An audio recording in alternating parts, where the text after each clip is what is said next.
Bom dia, galera do Fundamental 2, tudo bem com vocês? Esse vídeo está sendo destinado ao sexto, sétimo, oitavo e nono, né? Pessoal, nós iremos iniciar a nossa aula de religião aí, primeiramente, com mais uma pérola deste livro, que é muito legal, As 14 Pérolas da Índia, do Ilan Brennan e da Yonit Zimmerman, da editora Escarlate. Yonit é a ilustradora e o Ilan foi o pesquisador e o escritor do livro, né? E hoje eu vou contar para vocês uma pérola aqui desse livro que me fez refletir e eu tô adorando esse livrinho, minha gente. Tem cada história de reflexão bem interessante. E hoje eu vou ler para vocês uma que é bem interessante. O nome dessa história se chama A Rã do Poço. Depois eu mostro para vocês as ilustrações, tá bom? Tal história é encontrada em diversas compilações de contos indianos. E alguns relatam que o grande mestre Ramakrishna a contou a seus discípulos. No período das monções, com as fortes e persistentes chuvas, uma cidade próxima ao rio sagrado, Ganges, foi toda alagada. As ruas, os mercados e as casas. Quando a chuva cessou e as águas começaram a baixar, um pequeno girino foi parar no poço de um pequeno casebre. O girino cresceu e viveu toda a vida em tal poço. Ao tornar-se uma rã, não se lembrava mais de onde tinha vindo. Sua realidade agora era aquele lugar seguro e acolhedor. Certa manhã, uma rã estrangeira ouviu um som vindo do poço e resolveu averiguar. Olá? Tem alguém aí? Perguntou a rã estrangeira. A rã do poço tirou rapidamente a cabeça de dentro da água e gritou. Sim, estou aqui. Quem é você? Sou uma rã, assim como você, respondeu a estrangeira. Curiosa, a rã do poço perguntou. E de onde você veio? Venho de Calcutá.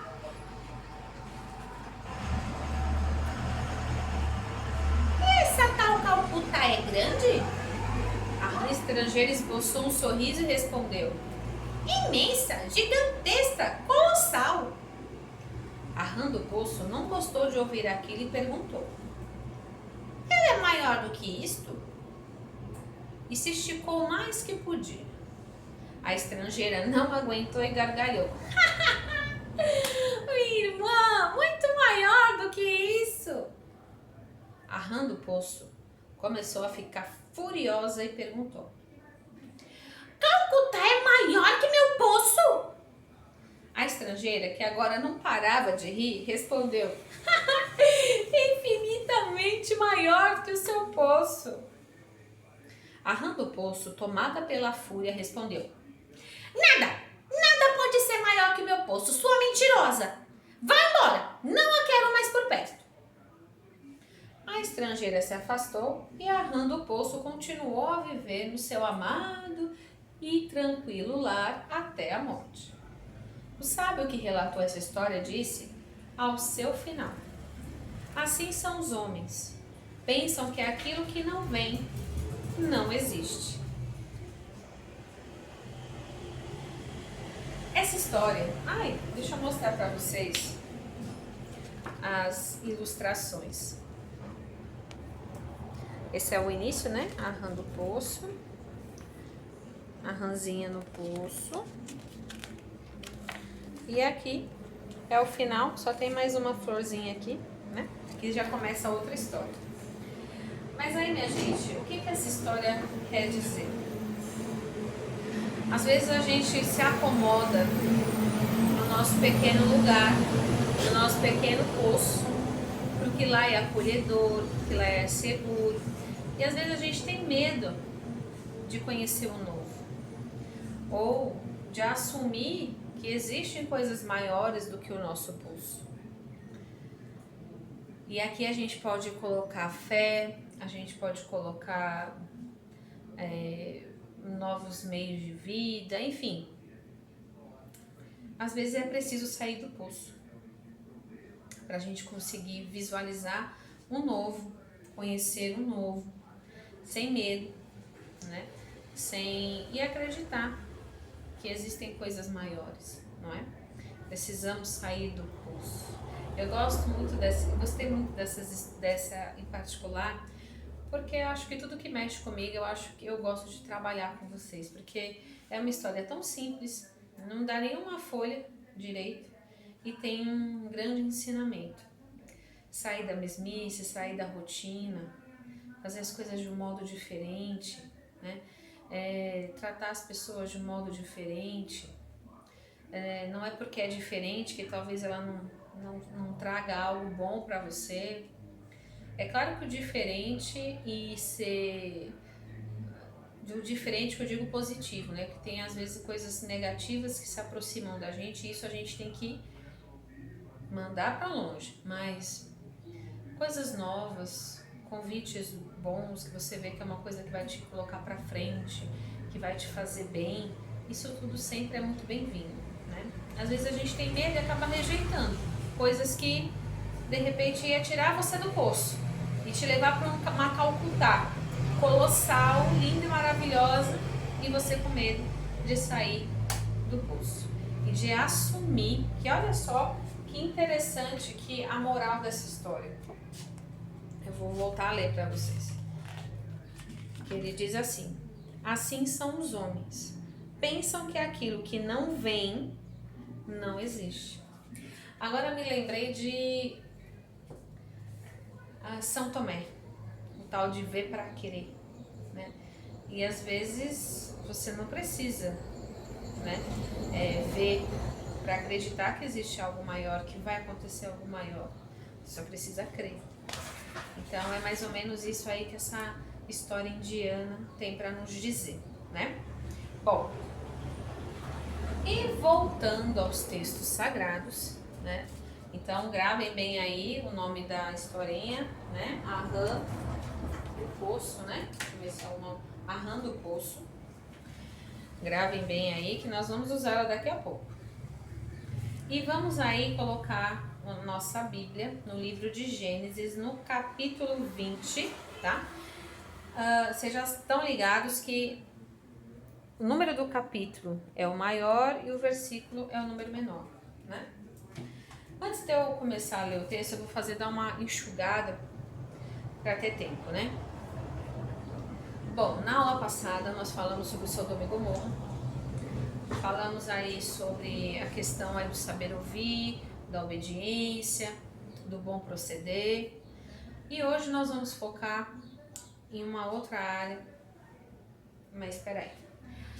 Antes de Abraão receber aí a graça de ter a sua mulher, ver a sua mulher grávida e o nascimento do seu filho, Abraão foi para uma cidade. Aí, vamos lá aí no capítulo 20. Abraão saiu de Manre e foi para o sul do país de Canaã, ficou morando em Cádiz e Sur. Mais tarde, quando estava morando em Gerar, Abraão dizia que Sara era sua irmã. Então Abimeleque, rei de Gerar, mandou que trouxessem Sara para o seu palácio. Mas de noite, no sonho, Deus apareceu a Abimeleque e disse: vai ser castigado com a morte. Você vai ser castigado com a morte porque a mulher que mandou buscar é casada. Então, Sara, mesmo idosa, vocês lembram que logo no início, quando ele sai da terra dele, ele vai para o Egito. E lá no Egito, o rei do Egito também quis Sara, porque Sara era extremamente bonita. Quando a Bíblia fala que alguém é bonita, é porque era muito bonita. E agora Sara, mesmo na velhice, chamou a atenção do rei dessa cidade que ele foi. Deixa eu ver o nome mesmo que eu acabei esquecendo. Gerar.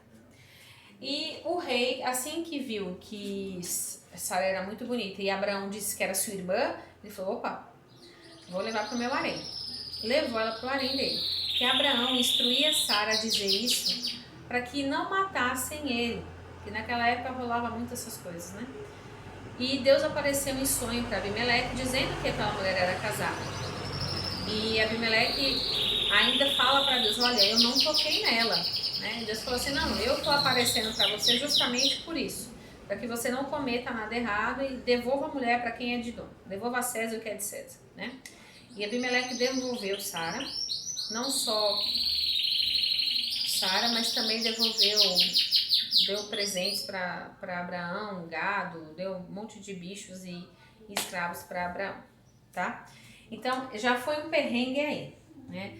Então, 2 vezes, olha só, minha gente, eu só quero que vocês imaginem a trajetória desse homem, porque esse homem, ele tem um saco astronômico, olha só, o saco dele vai lá na lua da paciência, presta atenção. Ele sai da casa dele, da parentela dele, vai morar no deserto, se separa do sobrinho, da família, tem a sua esposa levada 2 vezes, porque ela era muito bonita, já estava perto da velhice, não tinha filhos, né? O anjo apareceu para ele no ano, dizendo que só ia voltar no ano seguinte, né? E mesmo assim, Abraão era tranquilo, plácido, né? Vamos aí dar andamento aí. Vamos para o nascimento de Isaac, finalmente o nascimento dessa criança, né? Capítulo 21. De acordo com a sua promessa, o Senhor Deus abençoou Sara e ela ficou grávida e na velhice Abraão lhe deu a Abraão um filho. O menino nasceu no tempo em que Deus havia marcado. Isso é outra coisa interessante.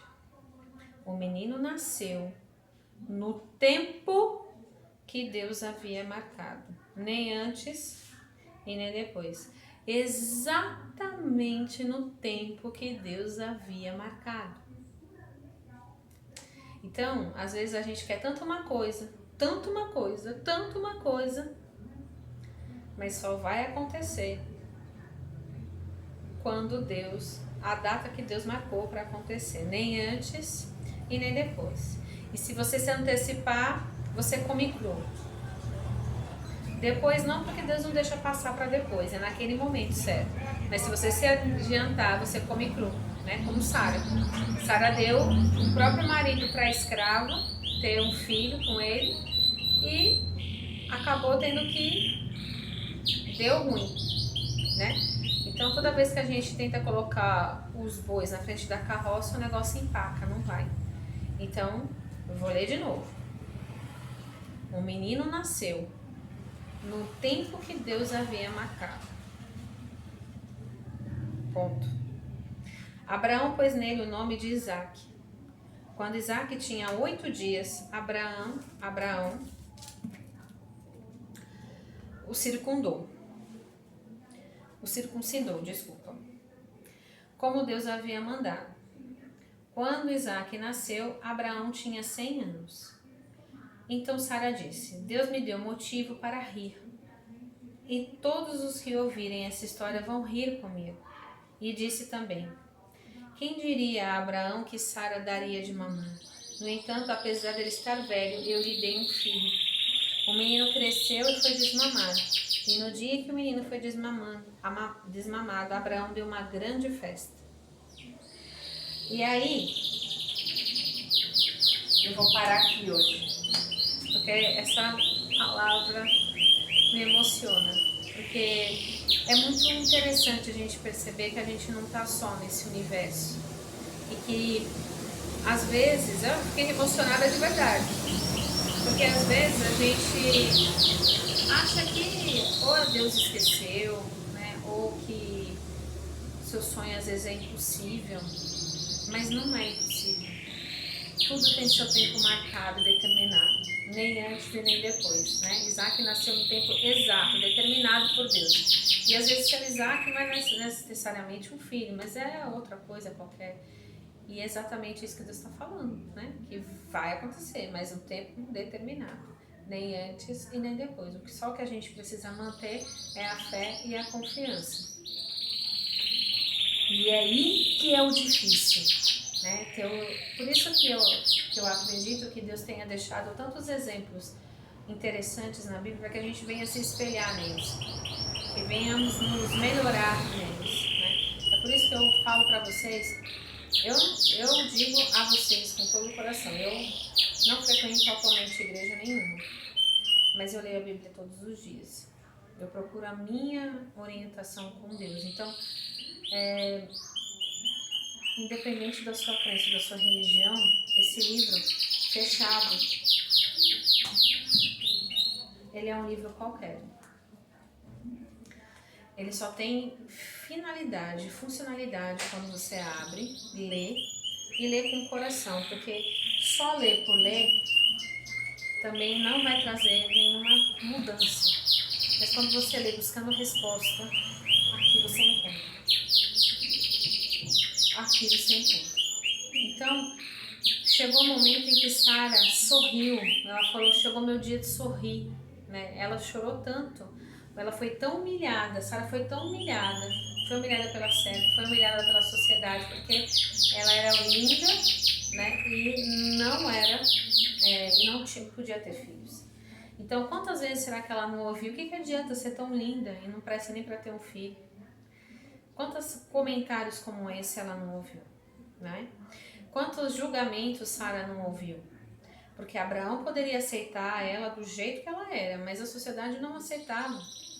E Abraão, no fundo, também carregava um peso dentro de si. Ele só não queria colocar mais um peso na Sara.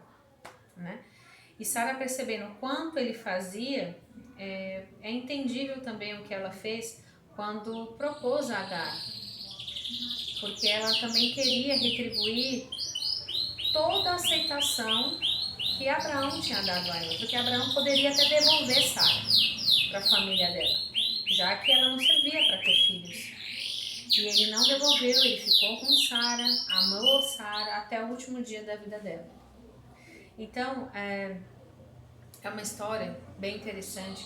E ainda vai ter mais um capítulo que a gente vai ver na próxima aula, que tem mais a última prova que Abraão mostra para Deus que realmente o coração dele estava todinho voltado para Deus, né?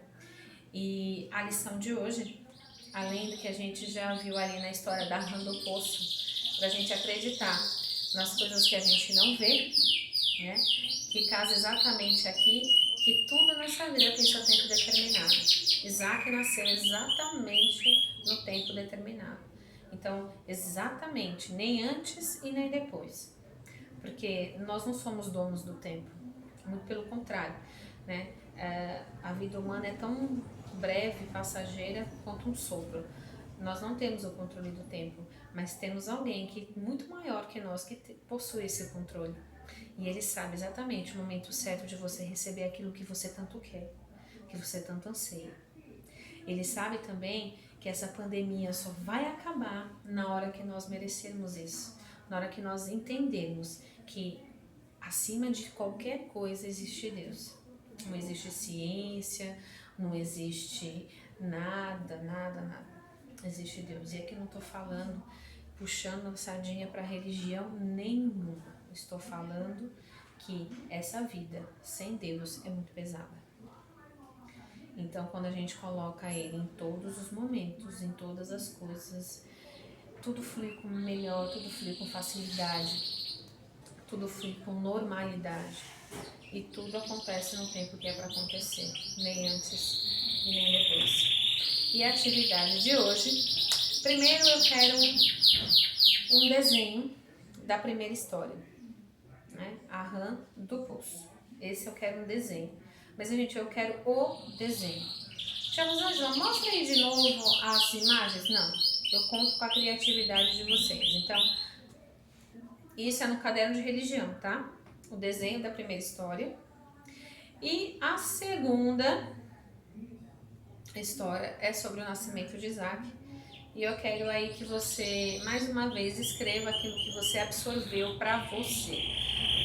Olha, não é o que eu entendi, não. O que eu vou adotar para a minha vida é tal coisa. É isso que eu quero hoje. Aquilo que realmente você vai fazer, né, por você. Através desta aula, através desta mensagem, tá certo? E aí você pode escrever, fique à vontade. Galera, aquele pessoal que não postou ainda o caderninho, né? Eu quero ver aí como é que tá o andamento. Você não precisa me mandar as fotos do que você escreveu, mas eu quero ver as capas desses cadernos, tá? Eu quero ver se vocês estão registrando. Só mostra aí pra mim, tira a fotinho aí das datas e a capa que vocês estão registrando. Porque quando voltarmos, Deus quiser, dessa quarentena em breve, nós vamos ter um propósito para esse diário. Então eu preciso ver se vocês estão realmente escrevendo, alimentando, né? Estão aí se doando para esse projeto, tá certo? Beijo e até daqui a pouco lá no grupo.